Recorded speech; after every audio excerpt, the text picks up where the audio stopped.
Hey, hey, hey, welcome to another Valley Forged. I am very excited to go over my Monport ONYX again today with you. I've been having an absolute blast. If you don't know what I'm talking about, there's a link down below. Check out the machine. Absolutely brilliant. I'm having so much fun doing acrylic, which I haven't been able to do for quite a while. It does have its positives and negatives, and I always gotta say, this machine is not for everyone. It definitely was for me. This is what I needed, and I like doing some of my own work. So I'm going to take you over to the machine, and people who have just bought this machine and have got it. I think this is going to be a really important video for you to see the things that I think are essential when you get this machine.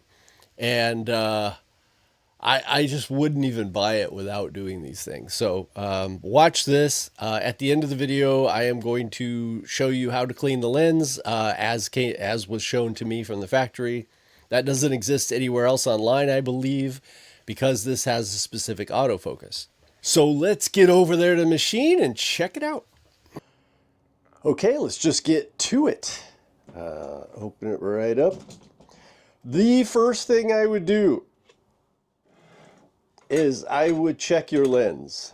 And there's nowhere in the manual, you are not going to find this anywhere, at least as of right now, is this has an autofocus, which is super cool.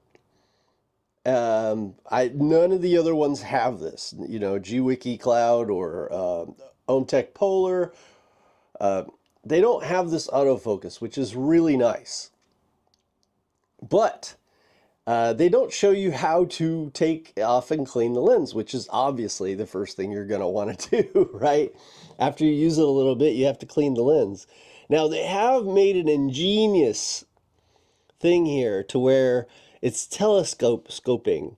So the part between the mirror and your lens is completely covered, and that's not true for any of the other ones. So the lens gets dirty because all the smoke is coming around, right? And it's going to get onto that lens, so you're going to have to clean it quite often. So if you look at videos for the other desktop lasers, they're almost always going to have an upgrade kit for the lens so that you can just pull it off and on very easily for cleaning. Well, so far this one hasn't gotten dirty yet since I replaced it, and I will tell you all about that. But why isn't my cover on? Now it comes with this cover, which just slides on. It works fine, but as you can see already, it kinks the tube. So I put this all the way on, and then the area that comes from here into here and around gets kinked, and so I won't be getting the airflow that I would want. And that's super, super important. It's really going to hurt your cuts, and hey, why even have air assist if it's not going to work correctly? So, of course, I'm going to take off this cover, which I do on a lot of lasers. And since it has this that covers up the actual lens, hey, you should be good to go, right? Well, yes and no. See this lens? You have these struts, which most of the desktop lasers don't have. It's really nice. But you can see right here where this bolt is. Here, I'm going to try and move the laser. So here's a very common place where you're going to be cutting things, right? You can see those wires are going to touch those struts. So I just want you to pay attention to that. Here, I'll try and get close to it. And realize that you need to make sure, I'm going to find a permanent way to make sure that these wires stay down, because if they are up, how they were actually, and I saw this while I was cutting, you could see how it's going to rub up against those wires. Fortunately, nothing bad happened, but I would definitely not want to take a chance on that. Make sure they're kind of level to the top of this laser head area. So I am going to show you how to, very first thing if I buy this, I am taking this apart, and it's not hard, it's super easy, and it comes with the tool to do it. I'm going to put a video at the end because not everybody's going to want to go through that right now.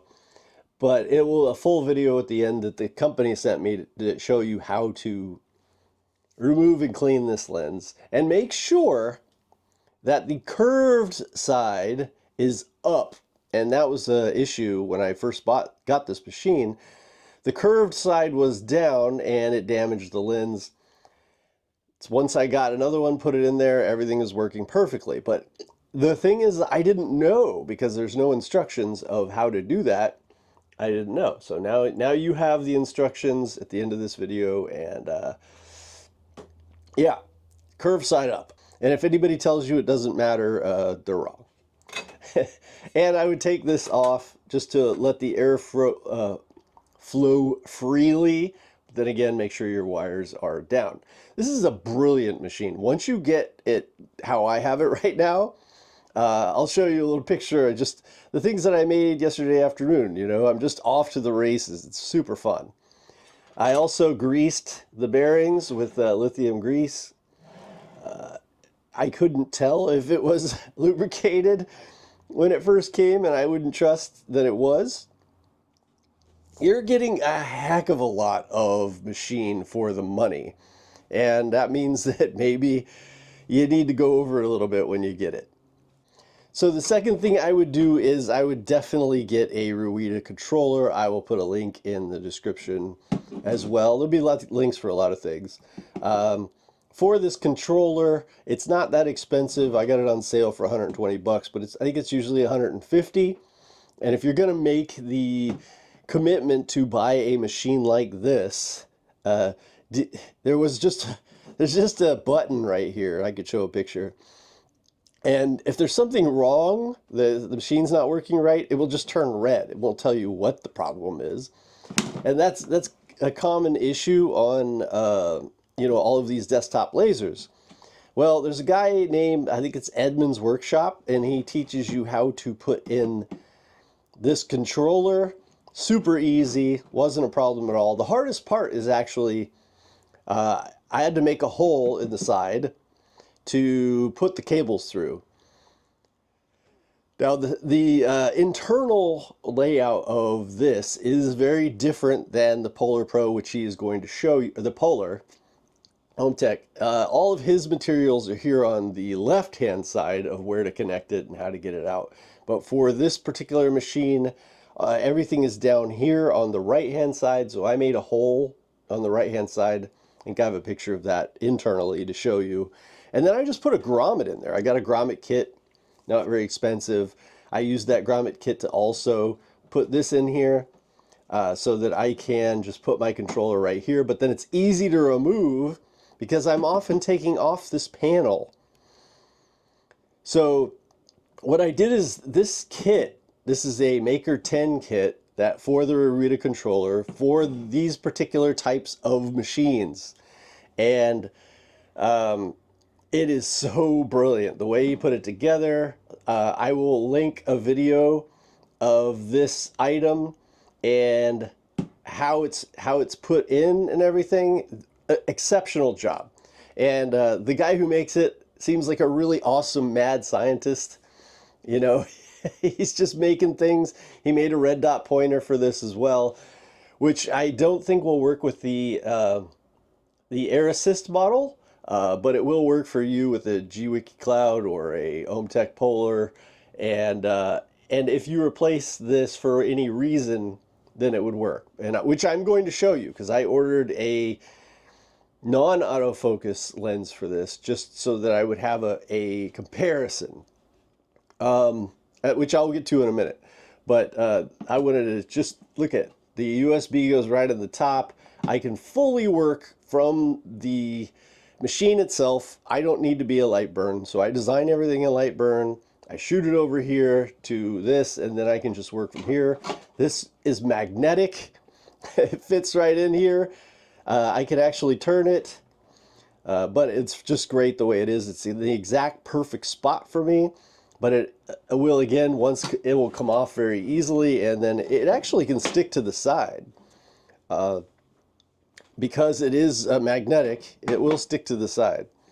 but I wanted it right here. You can also put this, as he'll show you in the video, you could put this on a stand, a suction stand, and he puts it right here on the top middle, you know, with the controller right here, and it sticks on because it's on a suction cup. The reason I don't do that is because I often frame and do things with the lid up, you know, so I can really see what's going on in here, and I can just hit the frame button. So it made more sense for me to have it right here, but then have, because I take this panel off quite often, I wanted to have it removable easily, which, so everything is perfect. If you do it this way, I think you're going to have no issues whatsoever. And since I'm not using the start button anymore, I put the grommet in there, and then now the case is held very easily.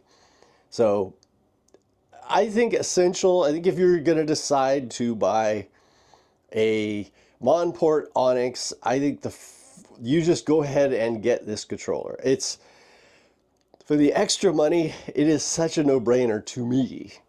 You know, the guy from Edmund's Workshop, like I said, will show you how to install it. It's the same, it's just in a different spot. And then with the Maker 10, you know, comes with a braided cable, and everything's just put together for you. I think just wonderful job. So that's essential in my opinion.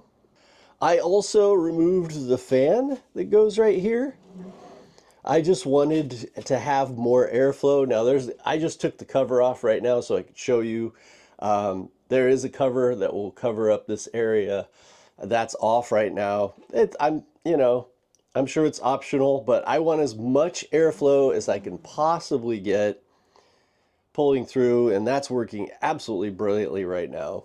So, but removing this fan part was pretty easy because it comes with a really good fan. And all the fan is going to do here is just obstruct, unless they're flowing at the exact perfect right rate. One of them is going to be pulling the other one. So it made sense for me just to remove it. It's got more airflow, it works great. And that's the thing, you know, you're not buying a typical diode laser where you just set it up and go to work, right? This is more of a business industrial machine. You could do a lot more with it, but it does require a little bit more thought. As far as aligning the beam, I had a question on that. Do you have to align the beam? It's far less likely and a lot easier because the laser tube is right here. Now, typically on a CO2 laser, this tube is in the back. And so when the gantry moves, now you've got a laser in the back that has to shoot there, shoot here, and shoot wherever this is at, which makes it very difficult. So you take away a lot of the issues when the laser tube is here. Now, it still has to go from the tube and then turn around and come here, but they're always together. So aligning that laser is going to be about 1,000 times easier. And I didn't have to do it at all with this. It was already perfect.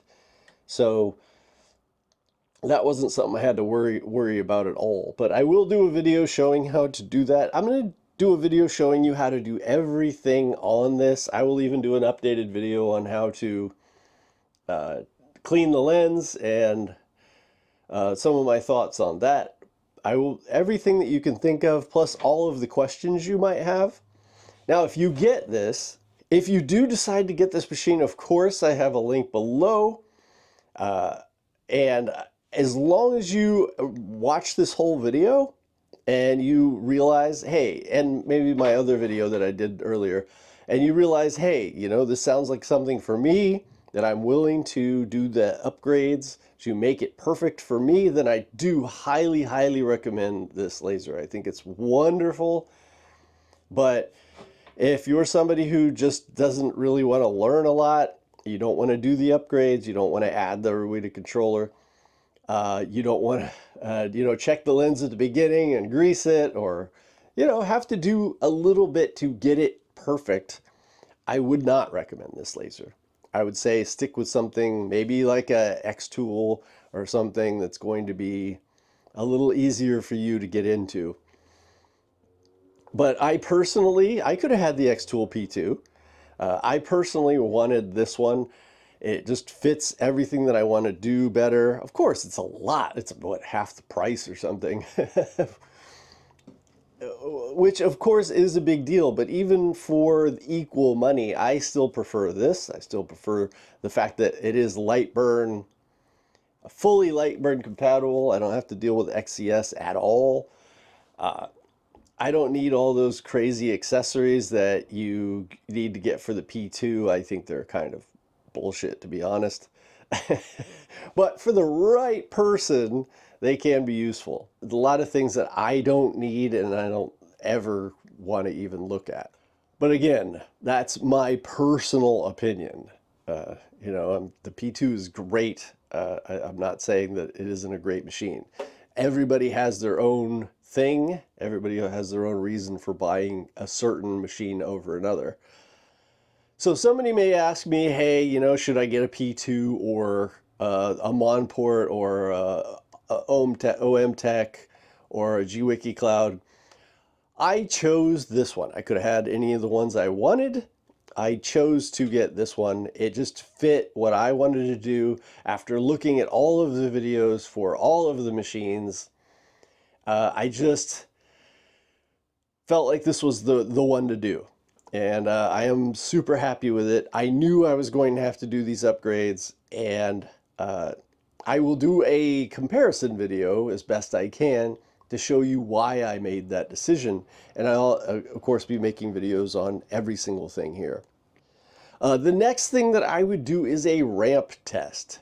Now, yes, it does have autofocus, and you just hit the one button and it does the autofocus, and that is super brilliant. Way better than any of the other machines. But is that focus height correct from the factory? In my case, no. It is, I think it's around 3 millimeters from the bottom, from the material, whereas I think 5 millimeters is actually closer to where it should be. So I created my own gauge for, and what's great is I could just use the Ruida controller to put it exactly the right height for me. I don't have the machine on right now just for noise reasons, so that you don't have to listen to that. But it's brilliant. It just does everything. And yeah, it was an easy to make gauge for me to make it perfect. I've never really been a fan of autofocus. This is the best one that I've ever seen as far as ease. And if you don't have this controller, it's absolutely necessary. But because I do have this controller, fixing the focus myself is super easy. So just get this. It's the easiest thing to say. Just don't even bother buying the machine without this. My opinion. And again, like I said, I greased the bearings. I added my own air assist.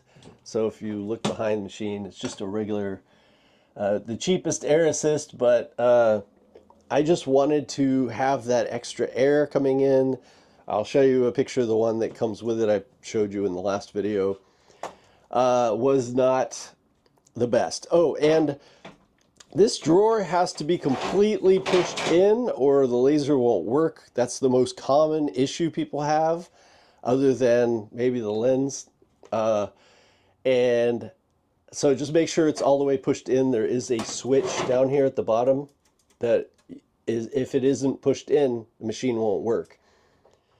Another thing that another upgrade that I will be making super soon is I want this to stick. Now, of course, you need to take it out to do a lot of things, so you want it removable, but I want it to stay in the exact same spot every time while it's in. So that's another thing.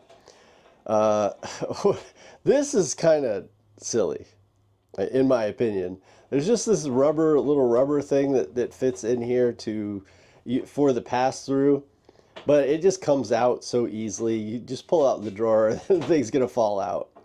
So I'm going to come up with a better solution for that.